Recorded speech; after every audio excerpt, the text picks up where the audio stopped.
Hi again, everyone. Welcome to another edition of Mark and Macy. That's Macy Golder. Hey, Macy, how are you? Hey Mark, how are you? I'm doing just fine. This is what we do on Thursday night. We hang out for about a half hour and we kick around some sports. But hey, if we drift off sports, then excuse us because that's what we do. We've talked about all sorts of stuff for the last 4 weeks. So we typically start with sports because we're huge sports fans, but we want to kick it around and make this interactive and make it fun. So please join in, send in your comments, and maybe somebody out there can invite Macy to another football game. Did you actually go to the ACC championship game? Because from what I remember, Macy, you were invited to the ACC championship game. Somebody had a ticket out there for you, and then you said, "Hey, sounds good." Yeah, I'm still waiting. Maybe it got lost in the mail. I'm not really sure what happened, but I did not get to go to that game, unfortunately. No trip to the ACC championship game. So basically, I've got a YouTube channel that I've been doing for really hardcore for a couple of years, but for about 5 years. And then Macy jumps on. We post our first show, and she's getting invited to ACC championship games. Yeah, And, well, I guess beginner's luck. and I'm being told that I'm an idiot and I have no college football knowledge and all of that every day. So that's how it's working here. How do you like my Christmas tree? It looks good. I do like it. I like the little stockings too. It looks nice. There's a reason probably that it's off into the distance. Well, I think it looks good. The lights maybe are a little uneven, but it's That's okay. funny you say that because when I got done, I was proud when I did the first strand because they were very even. In the past, I put it around this corner where you wouldn't be able to see it, but I set up my desk and my little set right in front of it, so my Christmas tree was like bam right there. And then I would have a bunch of people comment and they'd say, "What's that ornament mean?" Or they found out that I'm an Indians fan and that sort of thing because they would see the different ornaments. So we threw it way back there. No, I think it looks good. I just think there's one little section where it looks like you're missing a little bit of lights, but again, it could just be the lighting that I'm Yeah, seeing, and no, in no, no. person probably looks much better. You are right. It's pretty bad. I did the first strand. There's like 3 strands on there. The first strand, I backed up. I was like, wow, got it, nailed it.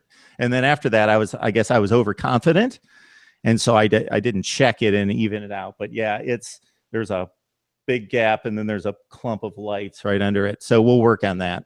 What's the coolest ornament you have on there? Okay, I've got three. If you need a spare, I could send it to you, Macy, because I think I've got 3 Ohio State bulbs. If you want to keep those, that's fine. If that gets lost in the mail, I won't be too upset. Got You can three. keep those. I've got three, and I've got 1 or 2 Indians, and then I've got 2 kids. So I've got little pictures of them when they were little kids, which are always cute, and they make little ornaments and with their pictures in there. Um, and then I've got just the generic red and silver shiny bulbs. And then what's really annoying is that I actually have, and I know you can't see this from way back there, I've got like just tons of those bulbs. And what happens when you pack them away for a year is that the little clips, the little things, needle things, they fall off of them, and then like the bottom of the barrel has like a ton of those. So I put up about 5 or 6, and then I was done. I wasn't going to put up any more and like look for the little clips to put in there. So it's good enough. Well, it looks nice. It definitely looks good. I'm assuming it's a real tree. Yes, Looks, it's a real tree. So I looks take great pride in selecting a very uniform tree. I've done this for years, and especially my daughter and I think we pick out last year's tree was like, it looked like it came out of a box. It was like perfect. This year, hopefully you can't see, but there's a big hole off to the one side right there. Doesn't really work, but that's okay. I think it looks good. It gets the job done, right? Yeah, it gets the job done. And usually in the past, depending on my life circumstance at the time, and I don't know, being a female, if you're in this camp, you got the kind of homey, tacky Christmas tree, and then you've got the beautiful tree that the woman of the household wants to decorate and make look just perfect and just right. Yeah, we normally have three Christmas trees. So we have the family tree, which is the ornaments that I made in 1994, and all the random ornaments you collect throughout the years that you make. And then my mom has her tree, which is the beautiful, perfect, every bow, ornament, everything is just perfect about it. And then our third tree is a Penn State tree with blue and white lights, a helmet up top for the topper, and a bunch of different Penn State ornaments or footballs. There's a few Giants things, a few Mets things on there, but that's always been my personal favorite tree. We do one real tree, which is the family tree, and the other two are the fake ones. Not much of the tree smelling, sap, pine, whatever that smells like. So I kind of like the fake ones. But it's cool. I like to have the lights off and just the Christmas lights on. I think it looks really cool. I like the feel it gives. Yeah, it's very cool. And I was multitasking. If you were questioning whether I wasn't completely focused on everything you said, but I was multitasking because we were supposed to have a guest tonight, and she just texted me, and I don't think she's quite understanding how the Google Hangouts work. So we may miss our guest tonight, but that's okay. I'll probably have to instruct her through it for next time, I believe. She thinks she's on right now. She thinks she's on with us. Maybe she's talking to two just completely other people that are named Mark and Macy somewhere. Who knows? Maybe she found them somewhere else, and if she did, hey, point them in our direction. We could do like a cool show one day.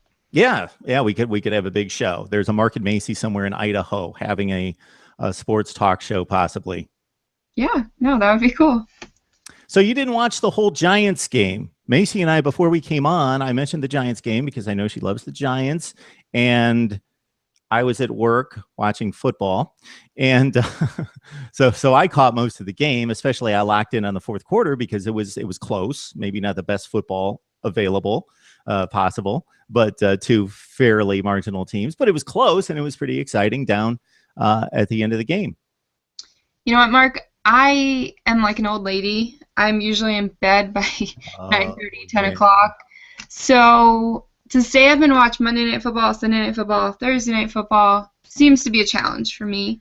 I did, however, stay up for most of the game. I fell asleep right after it was 31-24. But having the season that the Giants have had, I fell asleep thinking, when I wake up, they'll somehow lose this game. It's over. It's a loss. So I kind of went to bed with a negative vibe, even though they were winning. But again, that's what it's been all season, and the fourth quarter meltdowns is really what summarizes the Giants season this year. So, yeah, they looked, like we discussed earlier, they looked good. I wouldn't say they looked great or very good. I would say they looked good. They play the Panthers this weekend in New York. I'm a believer in every team has to lose at some point.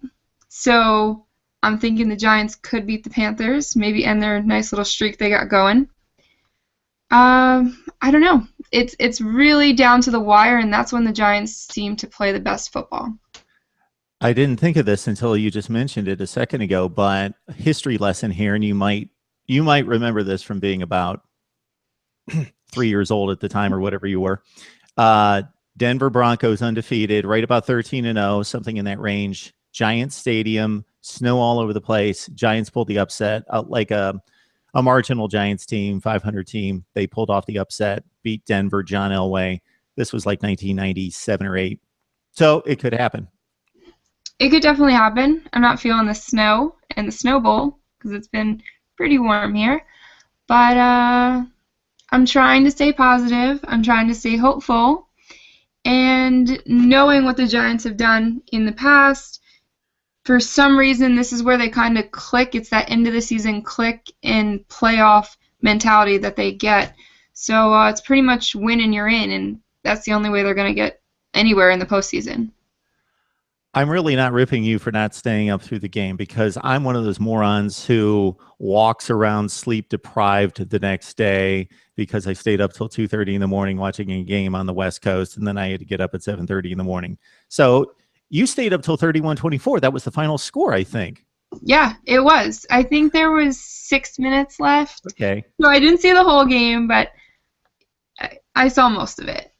No, I get it. But what you didn't take into account when you went to bed feeling not easy about the game is that they were playing the Dolphins. And so it's pretty much the same with the Dolphins, except this has been going on for like 15 years with the Dolphins. So when you have two teams that typically blow it, the Giants would be the team that's less likely to blow it. Let me put it that way. I agree with you, but don't agree with you. After the season that the Giants have had, I think it was the Falcons they blew hands down. Cowboys they definitely blew hands down. And I know there's another game, so it's kind of it's an uneasy feeling being a Giants fan because you really don't know what's going to happen. You know, Macy, for anybody that's watched us for 5 weeks now, we've received various angles of the Ali picture. Yes, What's yes. that all about? So the knockout picture of Muhammad Ali, The famous one. the famous one. Tony Liston. Yep. That is my favorite picture of all time. I think it's a very symbolic picture. It's a strong picture. I know there's a lot of different feelings about this picture. Some people are big Muhammad Ali fans. Some people are not. I just think it's a really powerful message. Not that you want to stand over and kind of taunt someone, because I feel like he's kind of giving off that vibe, but sometimes you have to knock down those things that are holding you back, and you have to show that you've accomplished something, or that you've done, something strong. You've worked for it. So that is my picture on my wall. It's my favorite thing. It's kind of like a motivation every morning when I wake up. It's also my phone background, so every time my phone goes off, boom, there it is. But one of the most interesting things, and I just learned this recently about the picture, is between Ali's legs, there's a man with, I guess, a camera or microphone or whatever it was. And that guy, the guy who actually took this picture, that guy in between Ali told this young guy that you need to move, that you're in my spot, right before the fight started. So this photographer had to move over to this spot, and he wasn't too happy about it because I guess he wanted to be over there, whatever the thing was, and he ended up with this picture. So I've never heard that story. there's like a further message into it of, being at the right place, the right time, because if he was back there, he would have just been the guy that was in between the legs. He wouldn't have gotten the shot. And you're a big believer in fate, from what I hear. Yes, yeah, yes. No, that's very cool. That's very cool. I'm fascinated with Ali. I'm fascinated with the whole controversial figure who goes against the establishment, regardless of his boxing talent, goes against the establishment, comes back. And we see this a few times in sports and entertainment where somebody's a controversial figure early in their career, and then they become beloved by the masses later in their career. And unfortunately, because he hung on a little bit too long, probably about 4 fights too long, he's undergone a lot of issues with Parkinson's disease since then. But as I recall, the first Sonny Liston fight, and I don't know if you know the backdrop of this, but Sonny Liston was like this unbeatable guy. He was like a monster. And Cassius Clay was up and coming, and he won the Olympic gold medal, and he was fast, and he was a talker, obviously. And back then, if we heard or Cassius Clay, Muhammad Ali talk like that now, nobody bats an eye, nobody pays much attention. But back then, it was like, wow, look at this kid. And then he knocks out Sonny Liston. They have a rematch. And the second fight is very controversial because a lot of people think that Sonny Liston took a dive because the fight only lasted like 10 seconds or 20 seconds, something like that. He knocked him out in a hurry. Yeah, so I mean, I definitely am right there with you. I get really great reviews when people I just redid my room, so that was really the centerpiece that I worked off of, was I took that picture and I found the grayscales and the red and the white and everything else I could. So when people walk in, that's the first picture they see, and it's kind of like a first of all, you're a chick. Why do you have, that picture on your wall? And I said, well, it runs deeper than that. And if you really knew me and knew what I stood for and, the power of believing in yourself and the further picture of being in the right place at the right time, it's a powerful message. Oh, we could have all sorts of conversations about belief, values, belief system, believing in yourself. That's good stuff. I don't think we're going there tonight, but I believe it. I'm definitely right there with you. There's a lot of things going on up here and down here that are pretty powerful, very powerful. Yep, you're absolutely right. Did those Mets do anything in the winter meetings? Anything of note? I know they signed Bartolo Colon, which everyone on the internet, I don't want to say blew up with that, but the pictures and the gifs that they posted were pretty funny because he's a character himself. They also acquired Neil Walker, who I am a huge fan of. I think he's a good guy, good, baseball player. I'm excited to have him join the Mets. They got rid of Jonathan Neese, which, it's upsetting. Jonathan Neese is a good guy, a good pitcher. But again, when you have the pitching rotation that the Mets have right now, you have to kind of balance out what you really let go of and what you're giving away for what value you can get. And I think Neil Walker was a pretty valuable trade that they did pick up. So I don't know how attached you were to Jonathan Neese. This is probably a bad example. We could come up with a better one. But your reaction now versus when you were a Mets fan, because kids get attached to players. They don't understand the business of the game, and players leave and they don't understand, and they see them playing for a different team the next year versus you become jaded. You understand it's a business. These guys are just looking for a paycheck, which I have no issue with because aren't we all? Like if somebody else would offer me twice as much money to go work for blank company, I would. Most likely, depending on other things. But so I don't think we should hold them to a different standard. They're professionals. So, were there any? I won't just leave it to the Mets. Any sports trades or free agency situations? I'm guessing when you were younger that maybe hit you kind of hard. Anybody who left your team? Anyone who left. I can say I was very upset when Jose Reyes left the Mets. He was the fun guy of the team, just kind of the thrill, had an attitude, but a good attitude, a good vibe. So that was not exciting. It was kind of upsetting when he left because the Mets have been mediocre, and sometimes you just had to watch the Mets for the fun guy and Jose Reyes. So I was upset about that. Are there any other guys?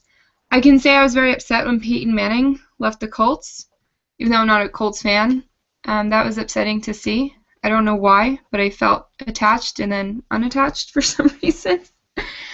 Who else may have left? I can't think of anyone off the top of my mind. Unless I'm missing someone totally obvious and, just old age is hitting me. Old age is hitting you. You'll have to tell me what that's like. Trust me, I'll let you know. No, I don't know. Definitely losing Jose Reyes was one of the biggest things. Yeah, I don't know. When anybody watches these hangouts, they probably have a different kind of window configuration. So I don't know if anybody can see this, but you may see somebody in a small window between Macy and me, and that's our potential guest, Rachel Barbeau. But it appears as though she might be having trouble getting on. So we don't know if that's going to happen. So, but I see that she's trying, but I don't know if she's going to make it on with us. We may have to walk her through this process and do it some other time. So. Hold on. So what else is going on this week? What else is going on this week? Well, it's week before Christmas. Are you done with your Christmas shopping? No. I took the approach this year of shopping earlier to try and get it done. You save money with the sales. I bought like three things, if that. Um, so I really need to jump on that. We do our big family in New York City Christmas tour extravaganza, whatever you'd like to call it. So Saturday we will be heading to New York City. Um, we kind of have a little bit of, every year we do this, this, that, but every year it kind of changes depending on who goes or kids growing up. So I'm interested to see what maybe the new thing will be this year. But other than that, just I guess wrapping up the end of football season. So you go to New York City with your family and you go on a tour? Well, not so well. Okay, Not an so official tour, but you. no, it's not an official tour, but we go, and when I say family, I don't just mean my immediate family. We go with my entire family. So there's about 20 of us, and then we of course have family friends that join, people who go with, just there's usually about a group of 40 or so. Plus I have family from New York that comes into the city and joins us too. So it's usually like a really big crew, and like you said, with that many people, you can't always please everyone. Going to a sports bar is not going to make everyone happy. Going to the American Girl doll store is not fun for everyone. So it's cool because we kind of go in together, do things together, do things on your own, and then we all meet at the tree in Rockefeller Center. And we That's do a great that. tradition. Yeah, it's really cool. I would say this is probably the 7th year that we've done it. Maybe even longer. I don't know. I could be wrong. But it's really cool to do and to bring new people every year. Or, some people have gotten married, have kids, so now they can't come. It's a really cool experience. I usually get away between Christmas and New Year's and go back to Ohio and visit my family. I'm not going to do that this year, but I'll probably take some time. I know I'll take some time sometime in January and go out there for 4 or 5 days, and we'll have a second Christmas, but I'm going to have my own Christmas here with my kids. And yeah, that's probably it. I did want to ask you, because we were talking about the Grinch, and that was your favorite. This is disturbing. That's your favorite Christmas movie show. So we're not talking about the animated Grinch? Are we talking about the Jim Carrey Grinch. the Jim Carrey? Yeah. That makes it even more disturbing. That's even more of a problem. So I came across it the other day. I was looking to tape Christmas specials, and I came across the Grinch, and I watched a little bit of it. And I don't know that I've ever sat through it from start to finish, but it's very like odd-looking creatures when they're brought to life. When you look at it in the Dr. Seuss book, or you see the animated film, it's kind of, it's glossed up a little bit. It's a little bit more easy to take. It's a little than these kind of grotesque creatures. It's just odd.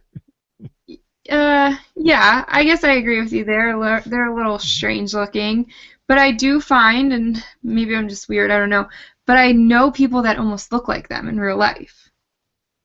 Like there's just some people that have that strange look about them, and there's some people in the Grinch that just kind of actually look like them. But I do. I don't know what kind of people you're hanging out with these days, Macy, but No, it's not necessarily people I hang out with, it's just people I know. But I do. I love that movie. It's one of my all-time favorites. I don't know why. I was watching it, I guess, 2 nights ago, last night, whatever, and my mom just sat there and she said, I can't take this movie anymore. I've probably watched it 10 times already. I love it. I don't know what it is about it. is it the theme or is it funny? I guess you could say I've gotten better with the Christmas spirit, but I guess at one point I was kind of like the Grinch. So maybe it was relatable at some point, but I don't know. I don't know why I like it. Christmas Vacation is the other, Yeah. one that is right up there. That's a real Christmas movie, I guess, that I really enjoy. And you became Grinch-like because your family, like, they poured on a little too thick? Yeah, I think so. It was a little bit too much Christmas overload. At least we may have our guest with us if you saw that little flash there. at least we're not getting buried with snow. I don't know how you feel about having snow for Christmas. If it's a must, I'm okay without it. If there was going to be a time of the year that I could plan to have snow, I guess I would have it arrive on Christmas Eve and leave the day after, and that would be fine. And that would be my 3 days for the year. And then 75 and sunny would be great the other 362 days. Yeah, I'm right there with you. I don't hate snow, but I don't love snow. I don't like being cold, so snow is not really my thing. The only thing with Christmas is we kind of travel around to my grandparents and different family houses. So the idea of having to travel in the snow to me is a scary thought because I think snow is kind of scary and driving. So I don't like that. I can say that last year I just shoveled snow for the first time in my life. I got 2 steps out my door with a shovel and said, "That's it." Not a big fan, but I don't think anybody likes to drive in the snow, but actually, my brother loves it. oh, okay. All right. Your brother loves it. Boys, for some reason, like find to be such a thrill. Well, it's okay. I live with it. I've done it my whole life. It's okay. It's fine. I would rather drive faster and get to where I'm going and not have to worry about people sliding into me or me sliding into a ditch or anything like that. And actually, that's never happened. But it's funny that you say that because you sound like somebody that grew up in Florida when you say you're afraid of the snow.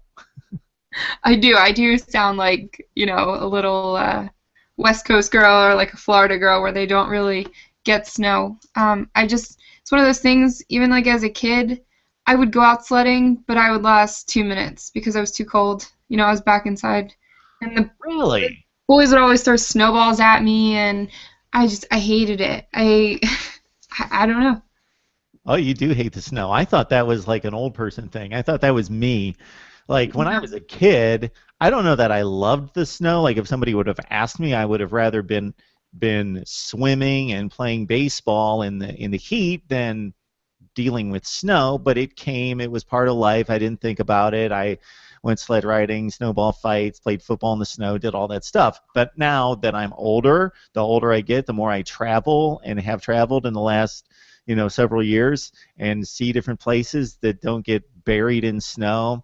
Yeah, that's kind of for me now, and I hate the winter more and more every year. It gets worse and worse every year. Fortunately, we haven't gotten hammered yet, but it's obviously coming at some point.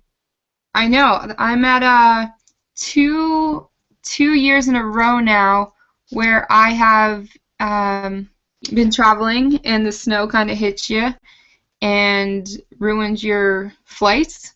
2 years ago, I was in Miami and we got our big blizzard back here, so I was delayed and stuck in Miami for 3 extra days, which was not terrible because as everyone was here off of school, I was in Miami sitting by the pool.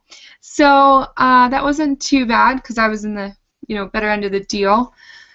And then last year, I went down to Texas, and Philadelphia was supposed to get the blizzard of the year. It was coming right there and then, and it did. It happened, and only 8 flights took off that day, and mine was one of the 8. Clutch. But it wasn't until 11 at night or something like that. So it was a whole day of worrying, do I rush to the airport to find out it's just canceled and then I'm stuck in the airport, or do I just not go at all and reschedule? Do I, there's so many different variables because you didn't know what to do.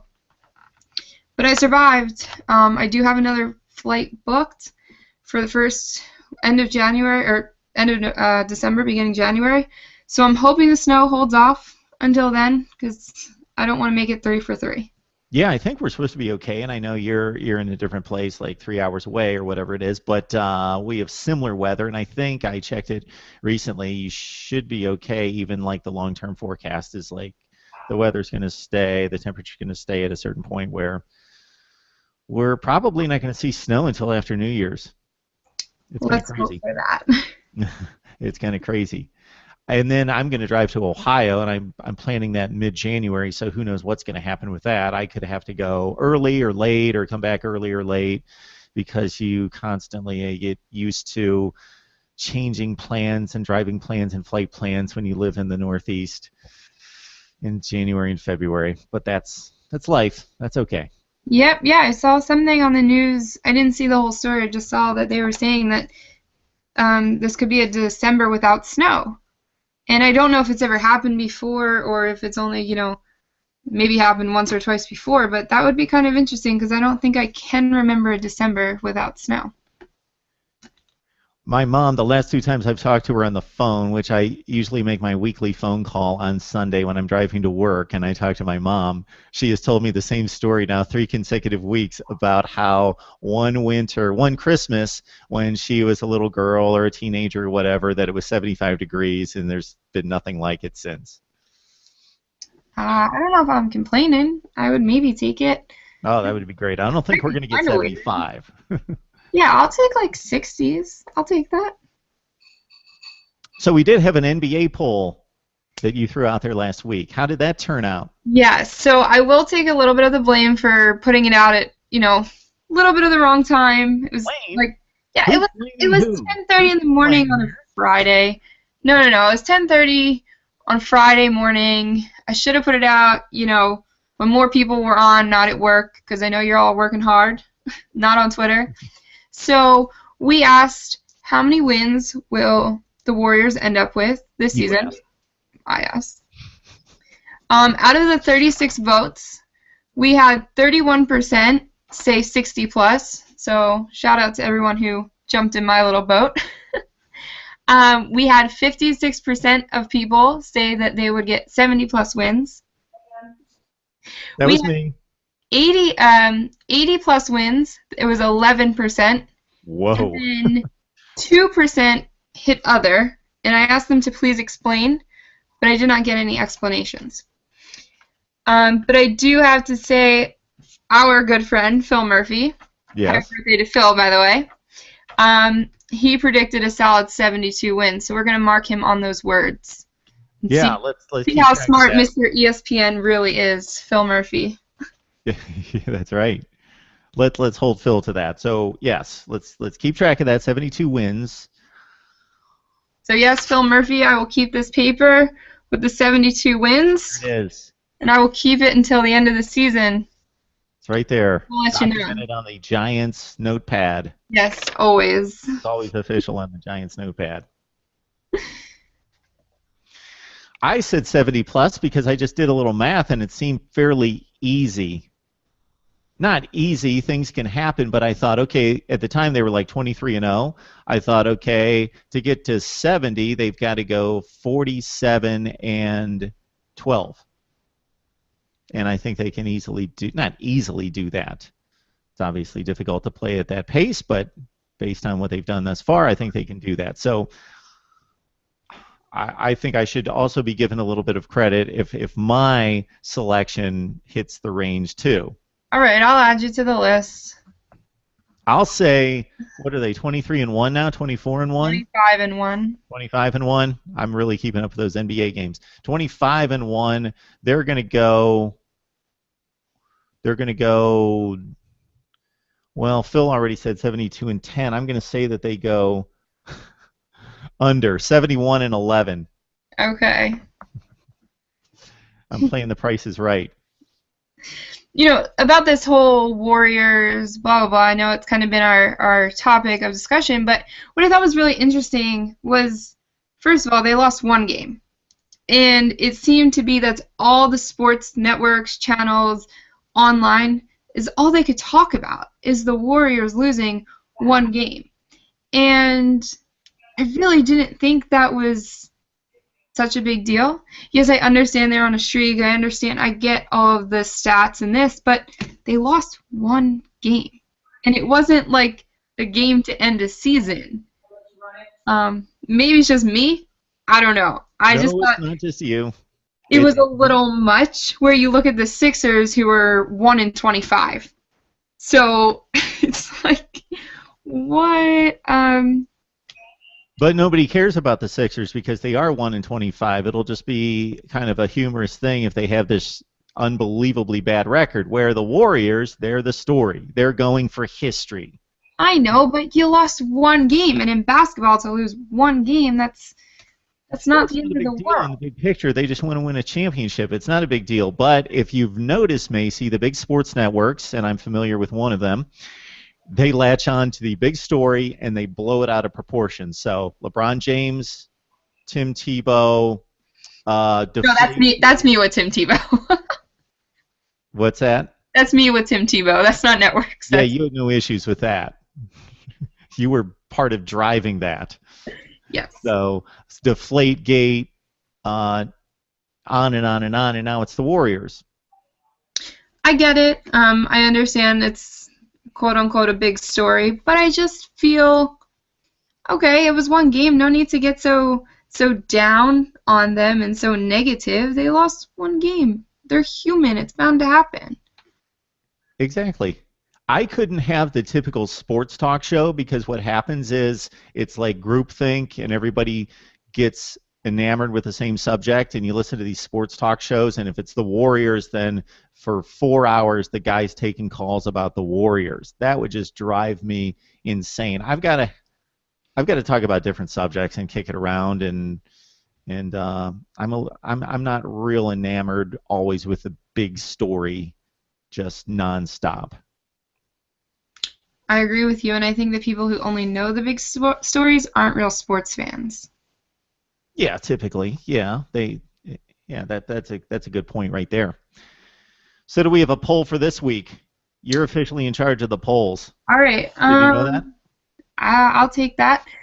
All right. So for this week, what do we want to what do we want to ask this week?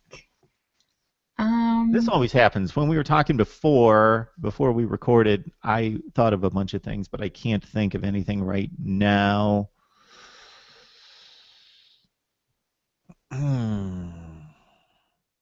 Who's going to win the NFC East? All right, we can If do we're going to stay NFC. with We talk about the NFC often, NFC East often. So, who wins? I'm saying the Redskins. Really? That's Yeah. because you don't want to jinx yourself. You're one of those people. No, trust me, I picked the Giants, but Oh, okay. um, like I never pick against them. I always pick the Giants, and this and that and whatnot. But I can't. I don't see it happening this year. And for whoever's listening, please don't disappoint Macy and respond to her poll. Our poll. Sorry, it's our poll. Our poll. It's our poll. And please respond because she was disappointed in 33 or 36 votes, whatever it was. But it was the first poll. It was the first poll, but we're going to do it right now. So, one, I don't forget. And two, if people are listening or if they tune in a little bit, they will see it. So, we're going to put that up now. Who wins the NFC East? You have 24 hours until this poll closes. We will talk about it next week. Are you giving selections? Otherwise, you may get like Packers, Seahawks, unless you've got a sports knowledgeable audience out there in Twitter. It should be interesting because I follow a lot of Eagles fans. They follow me. Got a lot of Giants followers and a lot of, Giants people that I'm following. So the mix of that, because you kind of say, I want to say you say loyal to your team and then there's reality. And I think a lot of people doing something quickly like this do loyalty over reality. That's just me. I could be wrong, but that's what I would do if I saw the Giants. I'd automatically pick the Giants. Saw one the other day. Who has the best turf management program? Which school? Ohio State, Penn State, Rutgers, and I forget who the other one was. I automatically go to Penn State. It's just that natural loyalty So you have feeling. a lot of insight into turf management. Actually, I did have a lot of friends at Penn State that were in the turf management. And it's amazing to look up where people who have graduated from Penn State in turf management, where they have gone. Most of the professional golf courses are run by Penn Staters, the turf part of it, which I think is pretty cool. But maybe, again, I'm a little biased. I don't know. But A little bit. I mean, I'm sure there's some Ohio State guys out there, too, doing some turf. Here's my turf story for the day. I was interning at an ABC station while I was still in college, and we were going out to interview the players who were playing in the Ohio Pennsylvania All-Star football game. And we were out at Maslin Tiger Stadium. It's like fairly famous as a big deal of a high school football stadium. It seats like 25, 40,000 people, whatever it is. So I go out there and they are redoing the turf. And so we're out there to talk to the players. They're having picture day. They're warming up, all that stuff. And we go out there and they're tearing up the turf. And we came to find out that the guy who has been contracted to do a number of the NFL stadiums and Wimbledon and a few other high-profile venues was doing the turf there at this high school football stadium because the Booster Club raised like $1 million for them to redo the turf at the stadium. So he was explaining it. I did my little story that was totally impromptu on the turf at the new stadium there. So that's my only connection to turf stories. No, I think that's interesting, and it's, I don't want to say it's fascinating what goes into managing turf, and you just look at grass and you think it's grass, you grow it in your front lawn, backyard, everything else, but it's really like a whole science to it, which I think is truly, truly fascinating. And sometimes I wish I knew a little more about it. So, hey, any turf majors out there, you want to explain to us more about your turf? Let's talk about it. Yeah, let's talk it up. So that's Macy Golder. Check her out on Twitter, Mark Rogers TV. We want to make this interactive, so jump on in, and we'll talk some sports, or we'll talk whatever else. Talk about my Christmas tree and my clumped lights in certain sections. Whatever you'd like to talk about. All right, Macy, I think we've done enough damage for tonight. What do you think? I think so, too. All right. We'll figure things out for next week. I know it's going to be like Christmas Eve. Although it'll be Christmas Eve, so we might have to schedule for another night. Yeah, we'll figure it out. So stay tuned if you're joining us live. Yes. All right, Macy. We'll talk to you later. All right, sounds good. Thank you.